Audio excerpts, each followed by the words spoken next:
going on, everybody? Hello again and welcome back to another episode of the Watch Report with me, Jean-Luc Watch. And stop the music. We don't got time for that today because we just had one of the biggest trades of the year finally take place in the NBA. Damian Lillard is now a Milwaukee Buck. That is right. He is out of Portland. He is gone. Vamonos, amigos, goodbye, see you later. I probably got that wrong, but whatever. My Spanish is a little rusty, but you get what I'm saying. He is finally out of there. Portland is no longer the home of Damian Lillard, and now he is at the home of Cream City itself, Milwaukee, and the home of the Bucks, with Giannis Antetokounmpo as his running mate. Finally, the number 2 to the number 1 on the roster, and now is in a prime position to get his shot at a title. This news blew up all over the internet. As quickly as I could got on here so I could record everything that's going on, because this is a very volatile trade because of what this trade has done for the favored odds of winning a championship, at least coming out of the East, to get to the NBA Finals, with now bolstering the Bucks all the way to the top of the list, at least in my estimation. Because let's backtrack a little bit and talk about how we got here. Damian Lillard wanted out, and it was a question of where would he go. He said he wants to go to Miami, and solely wants to go to Miami. Then the Blazers just sit and don't make a move at all. Entertain talks and disentertain talks. Demand so much, and then everything falls apart. And now we get a situation where a 3-team trade got him out of Portland, but it was kind of perplexing when first seeing the deal because of the fact that so many other teams had better things to offer. So many other teams had better assets in terms of the amount to be able to give Portland the desired tools necessary to build around people like Scoot Henderson, like Anthony Simons, and like the young core of guards that they have at their disposal in order to get the next era of Blazers basketball up and running, at least on a good track, so that they could actually have a foundation to be able to compound and build upon. But no, they went the route of getting June Holiday and DeAndre Ayton, and again a 2029 first round draft pick who's going to be some high schooler from way down the line coming back up to be able to play ball. And so it's a little confusing, to be perfectly honest, because this doesn't really set them up for the betterment of themselves in terms of to help bolster and support the youth that they have, but they went into business for themselves. They didn't capitulate to what their star player wanted. They instead did what they felt was best for business. But even though, from looking at it now, still doesn't look like it's best for business. But you know what? We don't care. You know why? Because Damian Lillard is out of Portland and no longer in that horrible franchise, at least horribly managed franchise, now on a winning situation. And with that being the case, we can now sit here and say, Damian Lillard, you now have a chance to win a title. You now have a shot to achieve the dream that you have been pining for ever since you got into the league. This is exactly why we are so adamant that player loyalty, while we respect it absolutely, oftentimes, especially in today's league, it doesn't get you anywhere because teams won't actively support and build around you. And you have to push your weight as a player to get what you want out of the situation, even when you give them opportunity after opportunity after opportunity. Again, this is exactly why I was so happy when LeBron got out of Cleveland, because Cleveland was a bum of a franchise that didn't do anything to actively get him the desired help necessary, the legitimate help necessary to actively win a championship, because of the fact that, yes, they got Shaq and they got Ben Wallace. No, they got an old Shaq and a decrepit Ben Wallace. Both of them way out of their prime, or Shaq was in even worse shape than Ben Wallace when Ben Wallace got there. But regardless of which, they couldn't do anything. That wasn't nowhere close to the caliber of talent necessary to get a title. Even with people like Junior Stauskas and Larry Hughes and others, it wasn't a supporting cast built to actually win a championship going up against people outside of their conference. And now, what happened? He demanded out, or rather he used his free agency and got out of there. And more power to him. I'm so glad he did it. And it paved the way for what we see now. For every Kevin Durant anomaly that you have using this player empowerment to absolute horrible games, in terms of for the rest of the league, you'll get people like Damian Lillard who will use this player empowerment, demand their way out, get their way out, and get put in, for my money, a better situation than even they wanted when they first argued for a trade. And that's exactly where Damian Lillard is right now. Damian Lillard is in a better situation with the Milwaukee Bucks than he ever would have been with the Miami Heat, because now you are the number 2 behind one of the best top 10 players in the world today in Giannis Antetokounmpo, with a supporting cast that, mind you, was not lost in this trade, and they still have all of their assets available, and they have only improved from June Holiday, then regressed from June Holiday. You have every type of depth, as well as floor spacing, as well as a number 1 guy in Giannis Antetokounmpo that you can run with and trust and also support with your own production of 30-plus points a game, with his production in terms of Giannis of 30-plus points per game, with everybody else on the roster averaging between 12 and 15 points a game, at least from that starting lineup, and great defensive versatility. You have a prime opportunity to be the piece to send this team back to a title like they won all those years ago, or rather recently, a couple years ago. This is phenomenal. This changes everything in terms of the Eastern Conference. This puts this team, for my money, probably tied with the best odds to get to a championship out of the East with the Boston Celtics. Boston Celtics made a bunch of moves in the offseason, specifically with Kristaps Porzingis and moving on from Marcus Smart to get more size in, again, 7'3" Kristaps Porzingis, a unicorn himself, as well as some other pieces. It is great for them, or rather it was great for them. They looked like an unstoppable force out of the Eastern Conference, because now they had Robert Whittaker, and on the Time Wizard himself, the Time Lord, himself, and Al Horford, and now Kristaps Porzingis to help stretch the floor, as well as can be a real dominant post presence in terms of defensively. Oh, this seemed like this team now had every single piece or every single weakness plugged up, and they were built to win and run through everybody else. And their toughest competition would have been the Milwaukee Bucks. And even I had doubts that the Bucks had the ability to compete with them on this level.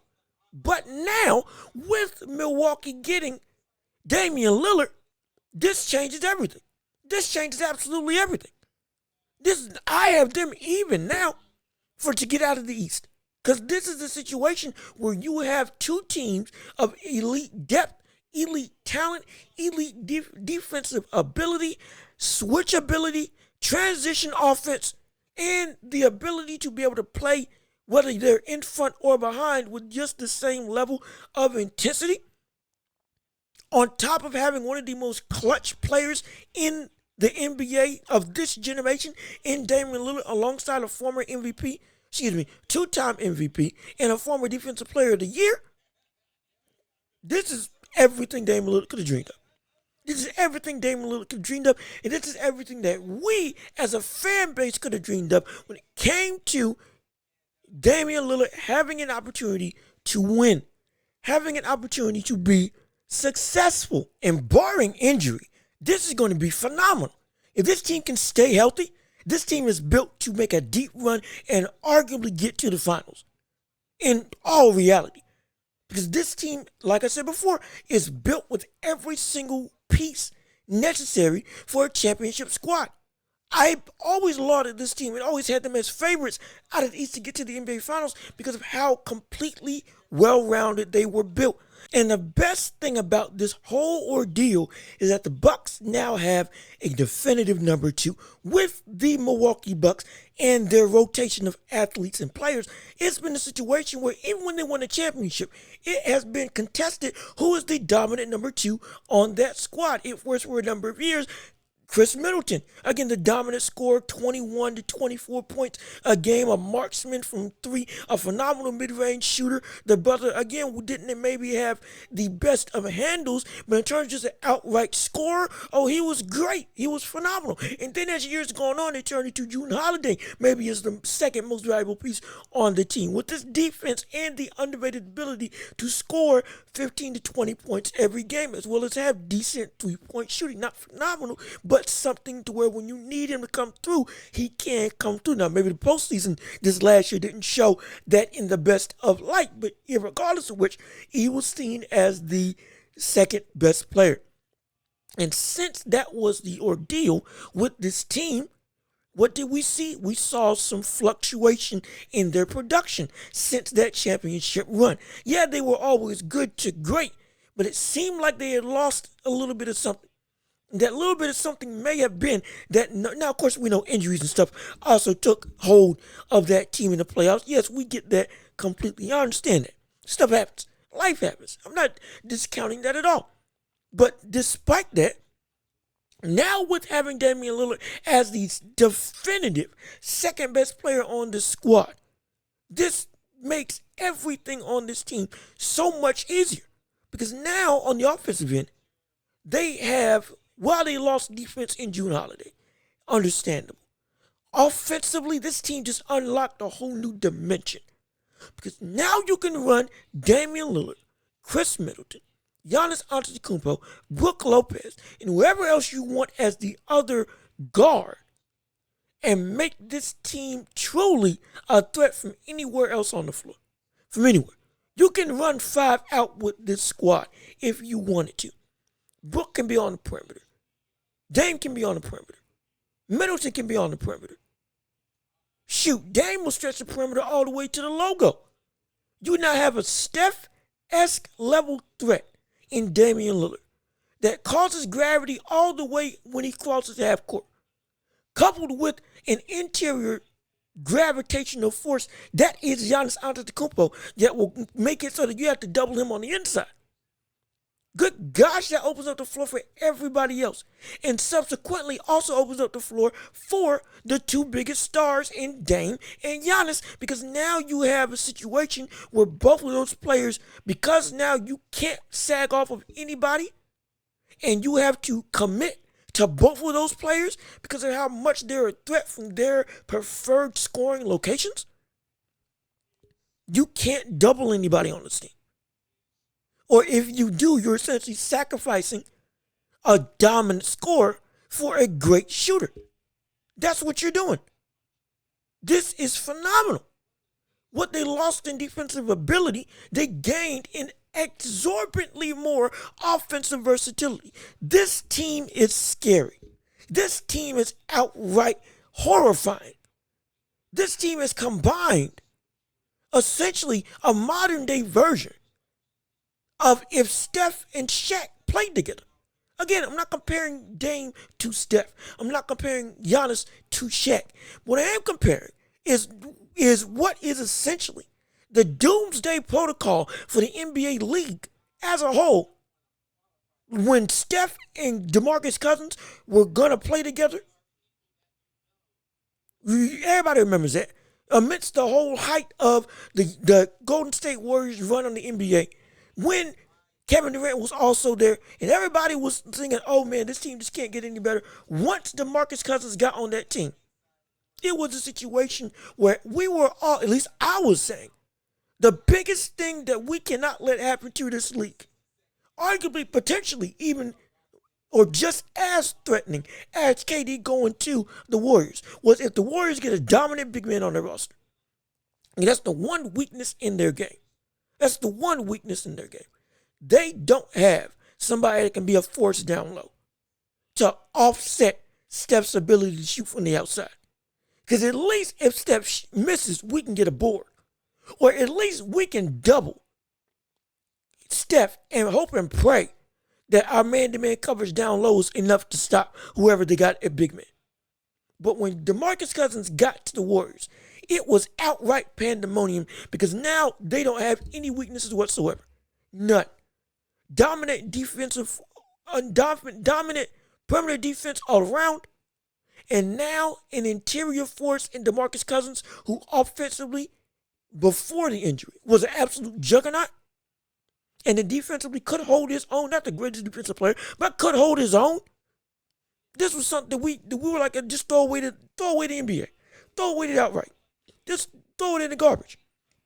That is what DeMarcus Cousins meant to the Golden State Warriors when he initially signed. A dominant offensive presence and size, an elite caliber big man, to couple with Steph Curry's limitless shooting was insane. Now you actively have that reality in Milwaukee. Not to the same degree, at least in terms of Steph on the side of Stephen Curry. Because Damian Lillard is not Stephen Curry, but he has shown he can shoot from similar range with just a similar efficiency. We know he's one of the greatest shooters, just pure shooters. We know that about Dame. He is up there, absolutely. And one of the best scorers in the NBA today, averaged 32 points last year. Can pull from the logo just like Steph. We know this. He is insane as a player, as an offensive juggernaut. Unrivaled by nearly anybody else in the league. And now you couple that with somebody like a Giannis Antetokounmpo, who is unrivaled by nearly anybody else in the league, down low. Oh, it's a pick your poison. It's a how do you want it? If we're down by 3, I can give it to Dame. If we're down by 2, I can give it to Giannis. If we need fast break, we can have Dame pull it from 40 off transition, or have Giannis take it directly to the cup, or have Giannis drive it and pass it back out to Dame, and then Dame kicks it back out to Chris Middleton, or kicks it to his right to Chris Middleton, and then Chris Middleton kicks it back to Brook Lopez, all the way on the other side of the perimeter. And then Brook Lopez passes it back down low to Giannis because they've overcommitted on everybody. There's no offensive liability on this team. There isn't any. And they have the defensive ability still, even without June Holiday, to be a threat to anybody else in the league. Even more so now, because if they do get a stop, it's even more of a guaranteed bucket because of who they have on the roster. Of course we know, how in the world is Dame and Giannis going to coexist? Well, we know that because they both want to play with each other. Dame said he wants to play with Giannis. On social media and just in general. He has said it. Giannis went to his front office and said, went to the media and said, I need somebody that can hoop, that can play, and I need people that can build around me in order for us to win. I'm about winning championships. I'm about winning. If this organization isn't about winning, then I have no business playing it. Paraphrasing, of course, that's essentially what he said. Did what Kobe did on LA when LA was not getting over the hump. Of course, LA was far worse than what Giannis' situation is, but the point still stands. Giannis pushed his weight around to get the organization to get something to happen, to make him want to stay there. Because he wants to be a Buck for life, but he'll leave in a heartbeat if he sees that you all are, as an organization, are not doing your job to make it so that I have the best quality talent around me to put myself in a position for a championship. We know that.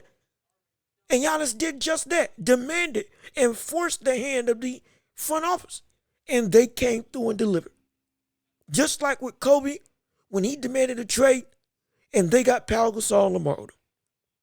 And they rebuilt the Lakers to be a championship contending squad. And they got 2 titles out of it. Giannis did that exact same thing, and it paid off. Paid off. It's going to pay off in a big way because this team is one of the favorites to get to a title. This is beautiful. I can't wait to see this squad go through the NBA. It's now a 4-man race for the NBA championship in terms of favorites, of course. Celtics, in no order. Celtics, Bucks, Nuggets, and Lakers. And we can put Miami I would put Miami as a dark horse because they made it with nearly the identical squad that they have right now. But I forgot that they lost Gabe Vincent and Max Strus. Or excuse me, I forgot that I initially said that they lost Gabe Vincent and Max Strus. So no, they don't even have a shot anymore. This is real. That this has become a 4-team race to a championship. This is a 4-team race to a title. And the Bucks have handily put themselves at the forefront of that conversation to potentially be viewed as favorites to take everything that the NBA has to give and the NBA teams are going to throw at them and just roll through whoever they want to roll through. Because they have depth, they got coaching, they got 2 bona fide stars now. They have length, they have strength, they have defense, they have even better shooting than they initially had. And they have the mentality of we need to win. They have everything necessary to get to a title again. And if you have them as favorites, I don't blame you. I don't blame you at all. This is insane. This is insane. They have essentially their own big 3. Chris Middleton, Damian Lillard, and June Holiday. Or excuse me, and Giannis Antetokounmpo. My apologies. So used to saying June Holiday on that team so much. Dame, Chris Middleton, and Giannis Antetokounmpo. A 3-headed monster offensively, with 2 of the 3 being able to hold their own very well defensively. Of course, you know Giannis Defensive Player of the Year, and Chris Middleton being a good, 2 great perimeter defender. We've seen what this team can do. Now we're about to see this team elevate itself to an even bigger and even more dominant offensive style that's going to complement their still defensive-oriented mindset, with the ability to spread the floor even further than anybody thought this team would have been capable of, with the addition of Damian Lillard being able to, again, pull from 40 feet out with ease. With them being a dominant scoring threat that is going to cause teams to double, the possibilities are endless of what this team can do. It's incredible. It is phenomenal. It is something that we have been asking for. It's a better situation than what Damian Lillard would have gotten to if he went to Miami, though that was where he wanted to go.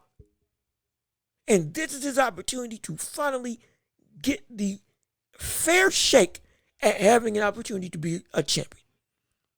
As a top 75 player, as somebody who's a multi-time All-Star, as somebody that we have all deemed as one of the not only most loyal, but one of the best offensive players of this generation, one of the coldest players of this generation, now has got a fair shake and a roster built to win, backing him, while he is backing Giannis to put him in the best situation to get a championship. It's now or never for Dame. Right in the middle of his prime. Barring injury. Barring injury. This is exactly what we have been asking Damian Lillard to be at in terms of situational standpoint. And now we get to see Damian Lillard flourish in a system and in a culture and on a team that is built for success. It almost brings a tear to your eye because it's something we never imagined. All the memes of Damian Lillard, all the loyalty on 100, but accolades on 0. Now it's going to have opportunity not to be one of the unsung favorites of the league, like we've seen in the past, who stuck with their squad, did everything that we wanted a player to do as an NBA fan. Show loyalty, show respect, show wanting to grind it out, wanting to go through the mud to get success. Not taking the easy road, all of that. But not having anything to show for it.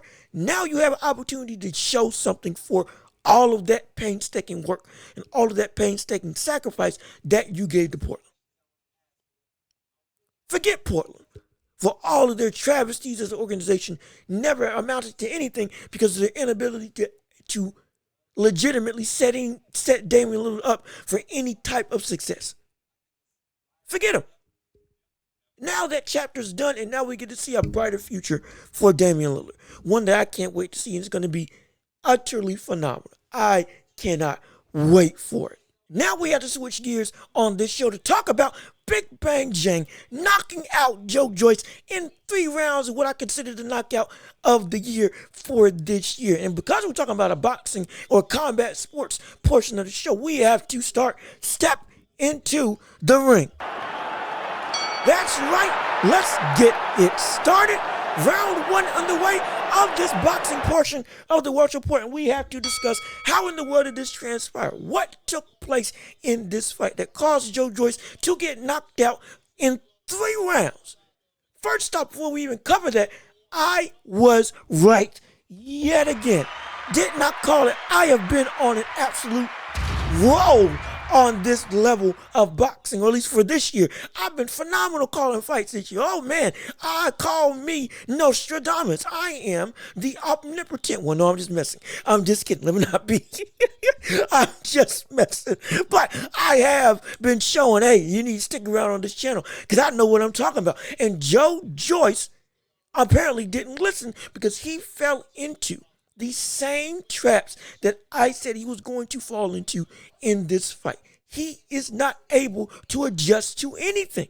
This man is so set in his ways as a boxer that he can't rip away and add new habits to him.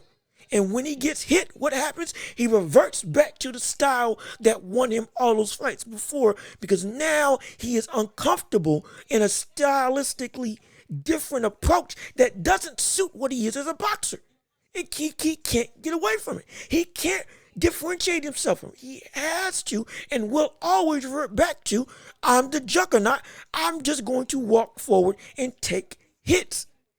And that's exactly what happened in this fight. And Zhang was outright flawless when it came to this fight. He was comfortable. He was calm. He was cool. He was collected. He did not push the issue, even though he knew exactly what needed to land in this fight, which was the big straight left, which again did land in this fight on a consistent basis, but he didn't force it. One of the things that we see many fighters fall into a habit of is that when they find something that works the second time around when they're facing an opponent, they force that issue to kingdom come instead of properly setting it up so that when they do take advantage of the opening that they're looking for to land the game plan needed punch, then they falter and aren't able to do it because they haven't properly set it up.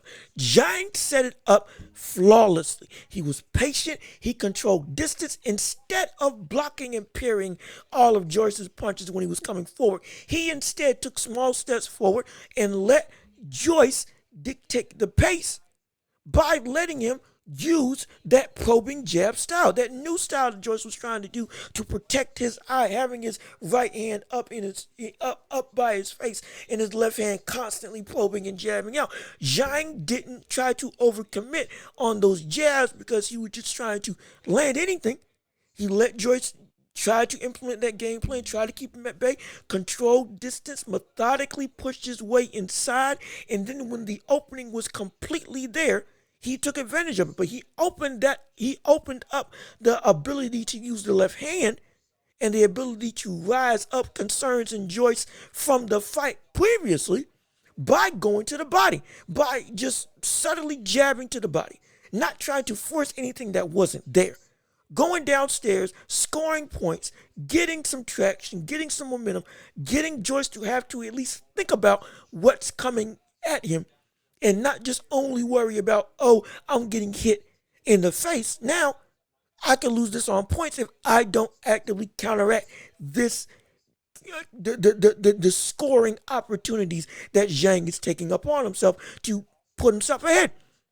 And then on top of that, he was managing his stamina. Again, yes, I know it ended in 3. But even when Zhang did eventually come forward, even when Zhang did eventually start opening up his offense to the head and pushing that straight left into Joyce's face, we've seen where Zhang will still get tired. You'll see elevated levels of, or at least elevated signs of, okay, he has legitimately gone into his gas tank to at least some degree from Zhang, because Zhang, like I said before, has had a plethora of history when it comes to having stamina issues. Talked about it in the last fight. I said that was going to be the main thing that was going to give him the biggest opportunity to lose is if stamina takes hold of him again, like it did in the Hergovich fight. And like it did in the later rounds of the Joyce fight that inevitably got stopped. But Zhang was instead even more methodical. Again, that patient pace that he put on himself worked perfectly even in the early rounds because he looked fresh all fight. Normally by round 3, you would see some level of fatigue. You would see some level of concern. You would see some level of gas tank reduction on the side of Zhang. But instead, it wasn't evident at all. Wasn't breathing through his mouth, wasn't heaving, wasn't overcommitting, was just calm. That's all he was. And with that calmness, it allowed him to use his left hand once the opening actively came available to land on Joe, and then from there, systematically break him down and set him up for the punch that he didn't see coming. He set him up for that right hook off that lead hand. He set him up for that by throwing that left straight. When he threw that left straight, it caused Joyce to move over. Again, we talk about Joyce not being able to move his head. Joyce actively tried to move his head. Yes, he did. Issue was he's not good at it. But even still, he attempted to get his head off the center line. And with that being the case, while it's a good tactic, he went and got predictable. Always moving to the inside of Zhang's left hand in order to avoid it and going to his lead hand. Which, again, you should always do, never go toward the power hand. But he did it in such a predictable fashion that Zhang just consistently set it up. Started out by going to the body with the straight left, getting him to react. Then you saw the subtle movement of Joyce start moving to the inside of Zhang whenever he would throw that left in any way, shape, or form, even when he feinted it. And so because of that, and because of the way he was objectively, because of the way that he was outright just circling the ring at the start of the fight, Zhang knew he could set up that right hand and that right hook. He just had to get Joyce to go into the punch. And what did he do? Set it up by going to the body with the straight left, and then eventually in round 2, going to the head and landing cleanly on Joyce, which caused Joyce to what? Get out of that defensive style. That was absolutely horrendous for him. And once that happened and he was able to consistently connect with Joyce with his big left hand, then he lulled him into a trap. Got him to bite on that left hand, threw it and committed to it, yes, but he didn't put all his power into it. Unlike the first fight, he didn't put all of his power into that power left straight. He instead threw half power with that left straight, caused Joyce to go to the right, and then follow up with the right hook immediately after, and caught Joe Joyce with one of the cleanest KOs of the year, and broke the unbreakable. It's different that we never seen Joyce hurt before the first fight. He got him hurt. And that was an accomplishment in and of itself because of how strong and how tough Joyce is. That's objectively true, despite what we are going to say about Joyce after this fight. But we've never seen Joyce hit the canvas. Never seen him even touch the canvas. Never even seen him get down to a knee. And we saw Zhang with one clean shot absolutely destroy that man. I mean, picture perfect. His lights were out before he hit the ground. That's how strong Zhang was. And that's how perfect that counter was. Because he got Joyce to commit to a counter when he didn't know that he was getting lulled into a counter of his own. Joyce started throwing his own right straight at Zhang once he got out of the way of that power straight that Zhang threw. He wasn't prepared for the follow-up. He was only prepared for the left straight being the biggest ploy. And what happened? His forward momentum, coupled with Zhang's power and Zhang's full commitment to that right hook, all of that consecutively compounded on the force of the punch. And once it caught Joyce on the chin, it was game over. No dazed state, no hurt state, just outright knockout. That's what that was. Absolute perfection. And this puts Joyce in a very concerning situation. This knockout from Zhang to Joyce really has us questioning where Joyce can go from here. How is it that Joyce is going to actually be able to improve from this fight now that not only he couldn't adapt to a game plan that worked against him, but he got beat when he tried to adapt in a quicker fashion. It shows that he can't be taught new tricks. He can't. It's impossible at this point in his career because he is, like I said at the start of this episode, or rather at the start of this segment, and at the start of the prediction episode of this fight. You can go look at on my channel. I'll probably have a tag at the end of the video so you can see exactly how right I was. It was a situation where Zhang exposed a problem in Joyce, but Joyce, because of how much success he's gotten from the previous tactic of being able to walk through fire without getting burned, now he can't adapt to it because he doesn't understand how to avoid the fire in the first place. He doesn't have great defensive ability. He doesn't have great speed. His footwork is absolutely horrible, especially going backwards. His defensive game plan when he tried to fight Zhang was utterly ludicrous. The style, it looked terrible. It was just this. It was this. It was this absolutely horrendous looking head movement. It wasn't even effective head movement. It was just move because I don't want to get hit. Keep my head off the center line just from the jump, just because. Just because. Which again, I understand feinting, moving, trying to get your opponent to react. I get that. Level changing. All of that is good game plan when it's put to use in an effective and dedicated format. When it's done with a purpose, rather than when it's done just to be done. It doesn't bode the same effects. And for Joyce, that's exactly what was going on. Wasting energy, wasting space, wasting time by using a head movement that wasn't ineffective at all. Because when Zhang actually committed to punches, what happened? He didn't move his head. He got caught flush. He was like a jouster trying to hold his javelin out and to just keep him at bay. But then when he actually got within range, in terms of Zhang getting in range of Joyce, his head stayed center, just like always. He was scared. That's how he fought. Joyce fought scared. Joyce did not fight with a purpose. Joyce did not fight with a game plan to win. He fought with a game plan to survive. And he was caught between two styles. For a fighter like Joyce, he can't fight. He can only fight one way because of how he was taught from his coach. And due to the fact of how late he got into the game, he wasn't able to be instilled with the stuff necessary to take him over the hump of being not just a contender, but a champion. All the toughness, all the power, all the chin that he's got on him to tank punches, all of that is phenomenal. But it's even better when you have solid fundamentals behind it. And Joyce didn't have that. We're blinded by it because of how much he was able to walk through everything and just have a solid jab and a solid straight right and just power to break down anybody.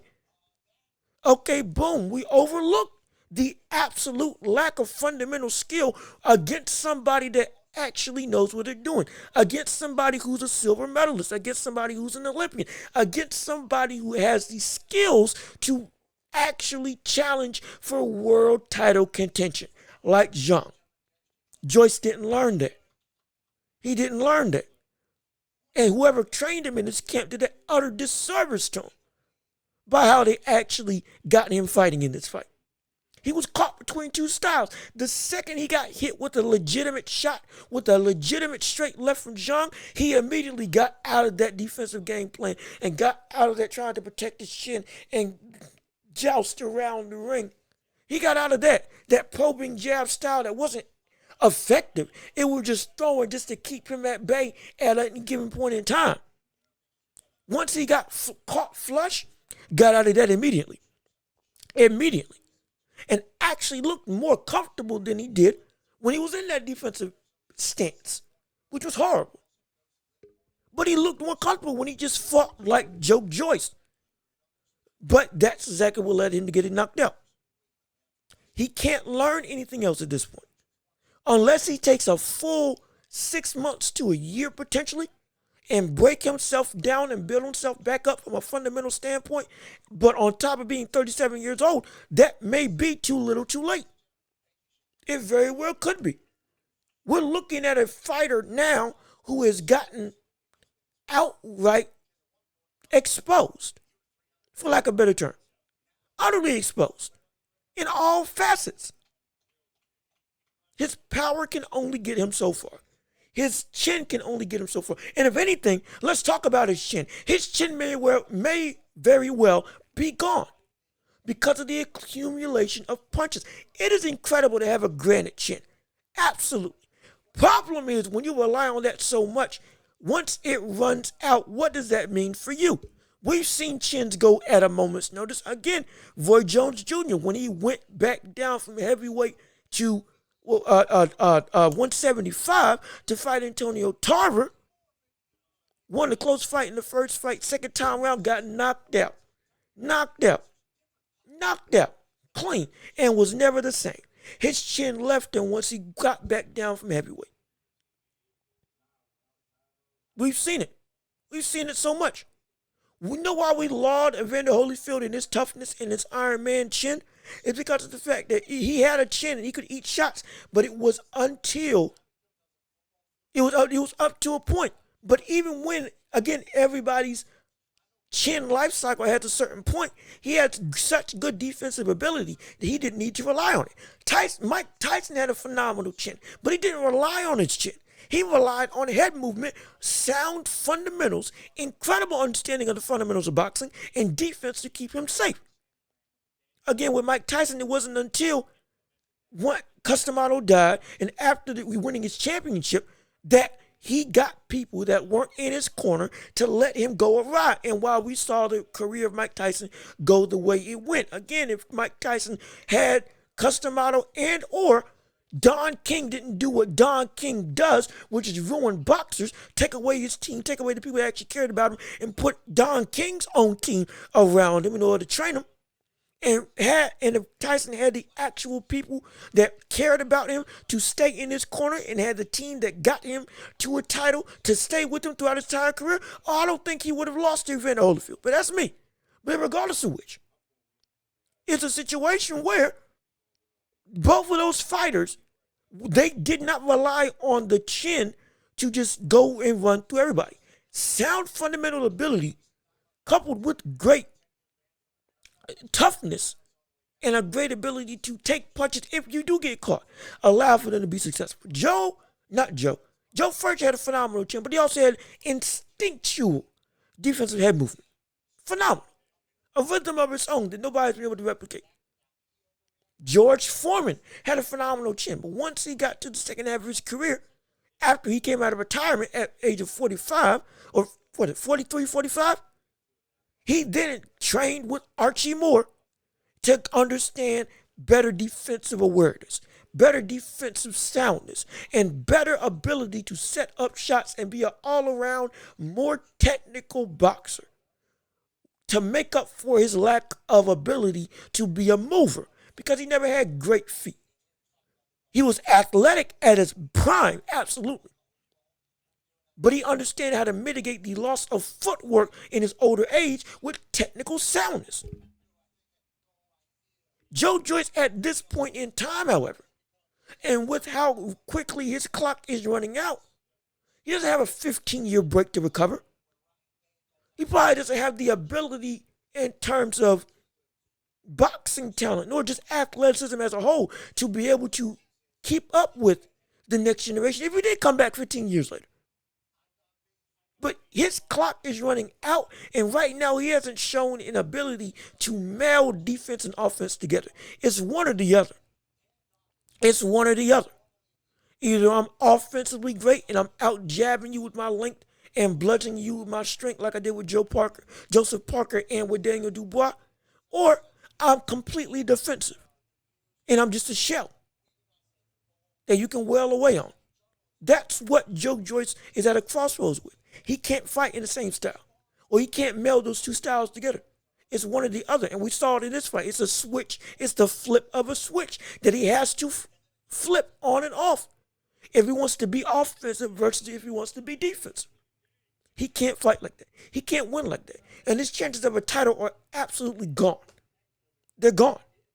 They're gone. Unless he goes, like with anybody, unless he goes on an absolute mammoth tear and runs through Hergovich and Sanchez and every other contending heavyweight.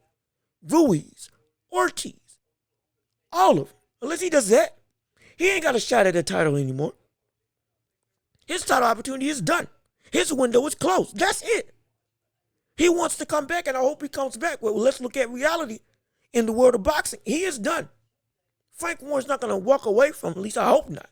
But despite that being the case, he's done in terms of championship aspirations. At this point, he is out of the picture completely. Completely. There's no way he's back in the title picture for a good little while. Potentially till retirement.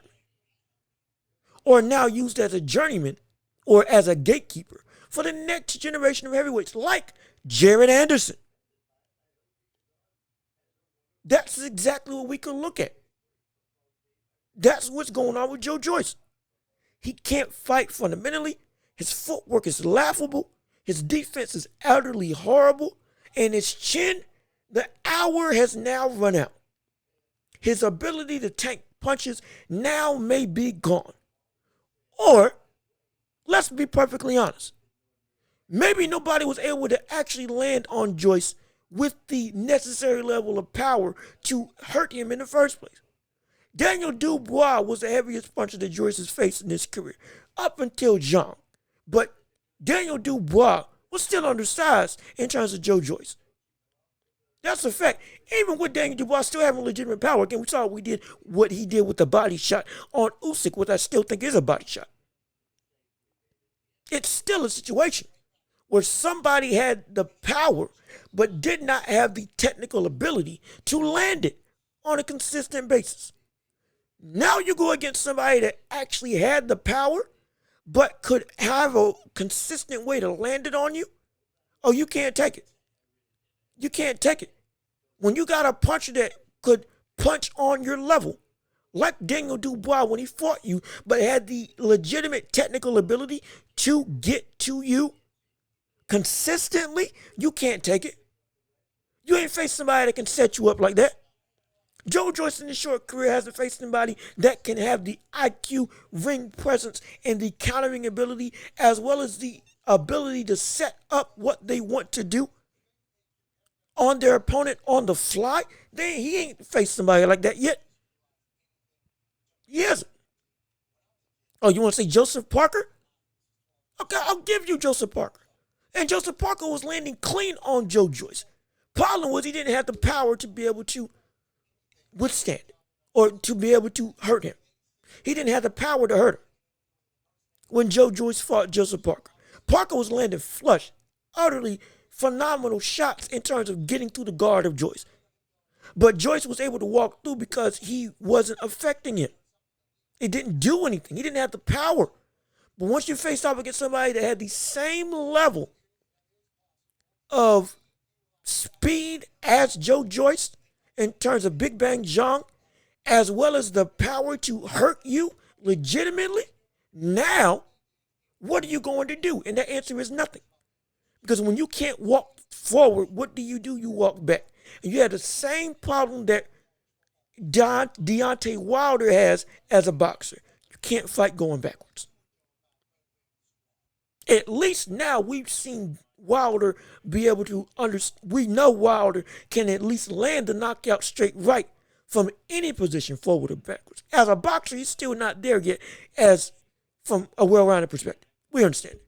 But at least we know that he can land and he can muster offense from moving backwards, even though that's his Achilles heel. And he can still take you out like he did against Robert Helenius. He can't do it in terms of Joe Joyce. He doesn't have that ability in him. He doesn't have that level of skill in him. And that's why his window for a title is done. And that's what he is as a fighter now. A one-dimensional, predictable juggernaut who, yes, he is tough, but if you reach the requisite threshold of power and you understand how to land consistently on his horrible defense, you got him. You got him. And Zhang made it look even easier than the first time around. And it's due to the fact that both he outsmarted him, he lulled him into a trap, he's got legitimate world level power, and Joyce's chin is now no longer the same. His chin doesn't have the same level of lifespan anymore. That doesn't take away from how phenomenal this knockout is.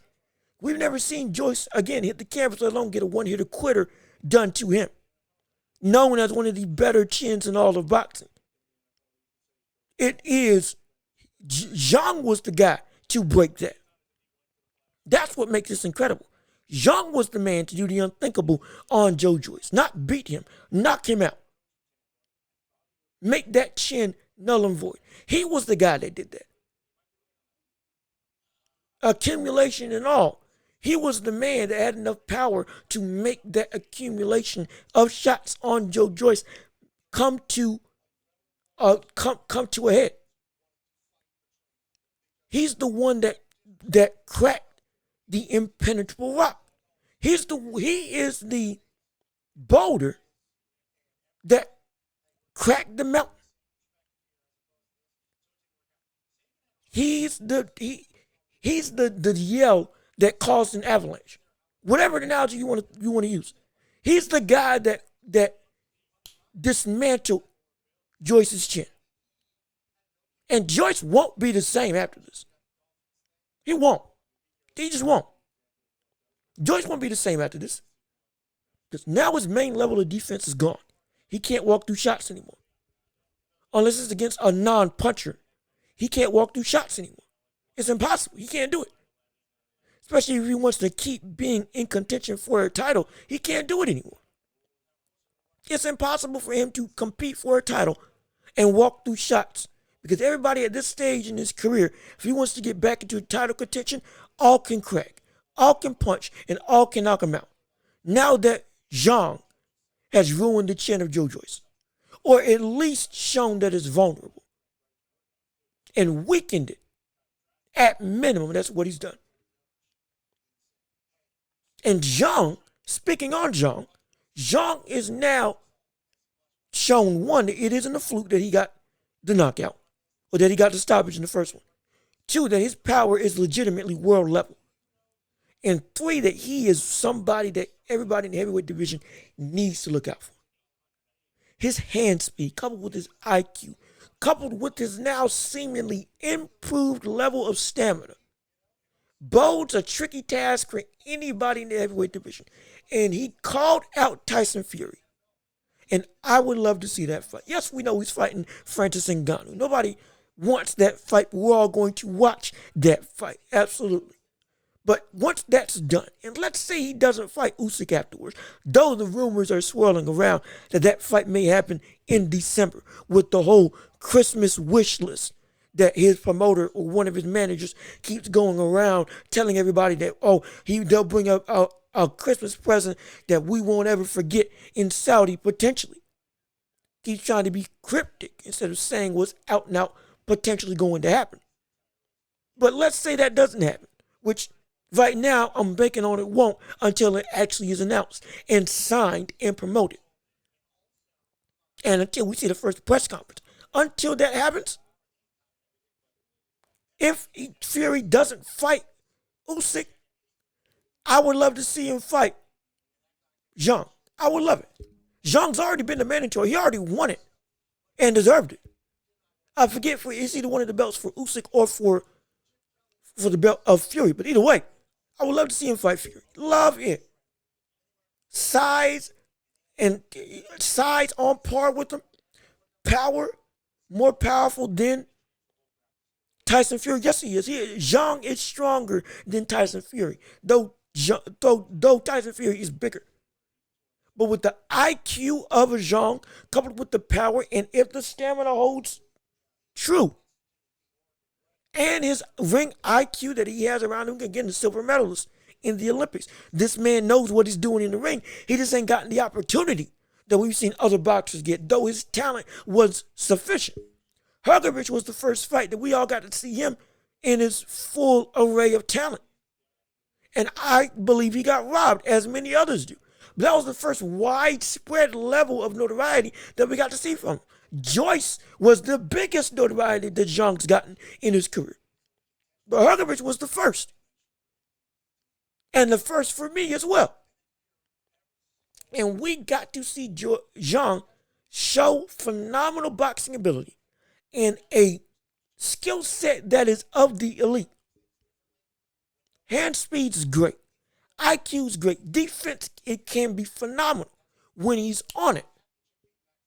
Now he showed that he can have distance control and can better pace himself and not let himself get lost in slugfest and have the ability to show what he needs to do without showing his opponent what he needs to do. If that makes sense. In fact, let me rephrase that. He has the ability to lay traps for opponents by showing that he needs to do one thing. Again, like with Joyce throwing that big straight left. While in the back of his mind, setting up the real threat, which is the counter. Zhang had that ability. He can be multifaceted. He's got a good jab. He's got enough power in that jab to keep you at bay. He's a southpaw as well with quick hands and deceptively good distance control. All of that, coupled with the improved level of stamina, if this in fact does show true for the rest of his career, oh, he's a threat to anybody in the division. Anybody. Jarrett Hurd, Sanchez, Usyk, Fury, even Wilder. Though I think Wilder in his hand speed and his ability to land flush on Zhang will be too much. Zhang can fight in the same style that Fury fought when he fought Wilder and potentially have the same level of success. It's possible. It is possible. It's absolutely possible. That's how good Zhang actually is. I'm not saying he would beat Wilder. I would think that Wilder would eventually catch him and knock him out, but that's just because Wilder has just shown time and time again that is what he's able to do on a consistent basis. Every opponent that he has touched with that right hand has hit the canvas. And that's been everybody in his career. The only man to survive has been Tyson Fury. Do I think Zhang's going to have that same level of success in terms of survive the right hand? No. Do I think Zhang could still hurt Wilder? Absolutely. Could he put Wilder in trouble? Absolutely. He can do it to Wilder and anybody else in the division. He is that strong. He is that smart. He is that adaptable. And if stamina bodes well and still improves, he is that good. He's that good. And I would love to see Zhang fight Tyson Fury if it does in fact happen. And I hope they don't wait him out because he's already 40 years old. I don't want another King Kong Luis Ortiz situation, but a constantly waiting, beating everybody left, right, and center. Crafty southpaw with power and IQ and the ability to set traps and hand speed. Only difference is Zhang is good at catching punches and blocking while moving forward. Ortiz was good at head movement and slipping and countering and punching off angle. But both of them similarly are phenomenal in terms of how they can fight. There are some similarities with them. And because that's the case, what happened? Both of them got avoided for multiple years until Wilder gave Ortiz a shot and nearly lost both times before knocking him out. Incredibly competitive fight in the first fight when he nearly got knocked out in that one until he knocked him out in the later rounds with, again, a right hand and uppercut. And then second fight got outboxed all 7 rounds until Wilder landed that one shot and then ended the fight. But gave him the opportunity after being avoided all these years. Now, Zhang is in the same situation where he has the right to have a shot at the title. But will he get a shot at the title is a question that boxing politics may not answer until it's too little too late. But I hope that's not the case. He's going to have to make a choice whether to stay active or to wait and sit on the mandatory. And it might be smart for him to stay active because ring rust at that age can diminish everything that you got. Even if that means fighting way less competition, just staying active can be enough to hold his skills in such refined state to the point that he can compete legitimately for a title shot when it comes around. Which I hope is sooner rather than later. But I hope it's after Fury and Usyk. But still, I hope it happens irregardless. But Zhang is the real deal. Do not let him fly under the radar if you are a boxing fan. Don't let that happen. This man is too diverse in terms of his skill set and is too fun to watch to let him go by the wayside. China power is absolutely real.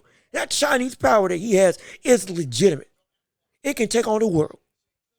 And I can't wait to see it, absolutely. But with that being said, this has been another episode of the Watch Your Point with me, Jean-Luc Welch. Thank you so much for tuning in.